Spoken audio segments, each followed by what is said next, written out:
Hi അഭിലാഷാണ് guys. അപ്പോൾ എല്ലാവർക്കും നമസ്കാരം. അപ്പോൾ നമ്മൾ ഹോം വർക്കൗട്ടിൻ്റെ ഒരു വീഡിയോ ചെയ്യാമെന്ന് വെച്ചു. അപ്പോൾ നമ്മുടെ നാച്ചുറൽ ബോഡി കണ്ടില്ലേ. അപ്പോൾ നമ്മൾ ആദ്യം 6 പാക്കിനുള്ള ചെറിയ വർക്കൗട്ടിന് തുടങ്ങാമെന്ന് വിചാരിച്ചു.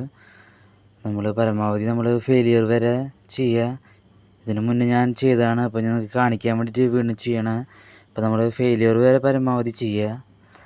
അത് കഴിഞ്ഞിട്ട് നമ്മൾ നേരെ സ്റ്റാർട്ട് ചെയ്യേണ്ടത് മറ്റേ ആം വർക്കൗട്ടാണ്. ബൈസിപ്സ് വർക്കൗട്ട് ചെയ്യാം. പരമാവധി നമ്മൾ ഫെയിലിയർ വരെ ഉള്ളൊരു ഇതാണ്. നമ്മൾ റെപ്യൂട്ടേഷൻ വെച്ചിട്ടുള്ളൊരു കണക്കല്ല നമ്മൾ ചെയ്തുകൊണ്ടിരിക്കുന്നത്. അപ്പോൾ മാക്സിമം ഫെയിലിയർ വരെ ചെയ്യുക. നിങ്ങൾക്ക് എത്ര റെപ്പ് ചെയ്യാൻ പറ്റുമോ അത്രയും ചെയ്തുകൊണ്ടിരിക്കുക. അത് ബൈസിപ്സിൻ്റെ ഗ്രോത്തിനെ വളരെയധികം ഇൻക്രീസ് ചെയ്യും.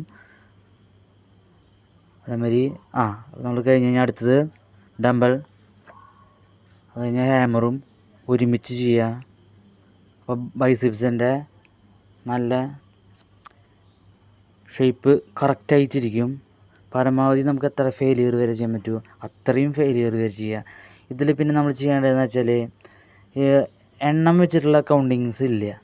നമ്മൾ പരമാവധി എത്ര ഫെയിലിയർ വരെ പോകാൻ നമുക്ക് പറ്റും അതിനനുസരിച്ചുള്ള ചെയ്യുക. നമ്മൾ ഹോം വർക്ക് വീഡിയോ ആയിട്ടാണ് ബൈസെപ്സിന് നമ്മൾ എണ്ണം വെച്ചിട്ടുള്ള ഒരു കണക്കല്ല. നമുക്ക് എത്ര ഫെയിലിയർ വരെ പരമാവധി പോകാൻ പറ്റും നമ്മുടെ ബോഡി കണ്ടീഷൻ അനുസരിച്ച്, നമ്മുടെ എനർജിക്ക് അനുസരിച്ച് നമ്മൾ വർക്കൗട്ട് ചെയ്യേണ്ടതാണ്. നമ്മളിതിലിപ്പോൾ പ്രോട്ടീൻ പൗഡർ അങ്ങനത്തെ ഒന്നും കഴിക്കുന്നില്ല. സാധാ ഭക്ഷണം, ചോറ്, കഞ്ഞി, അങ്ങനത്തെ നോർമൽ സെറ്റപ്പ്, ജിം സെറ്റപ്പും അല്ല.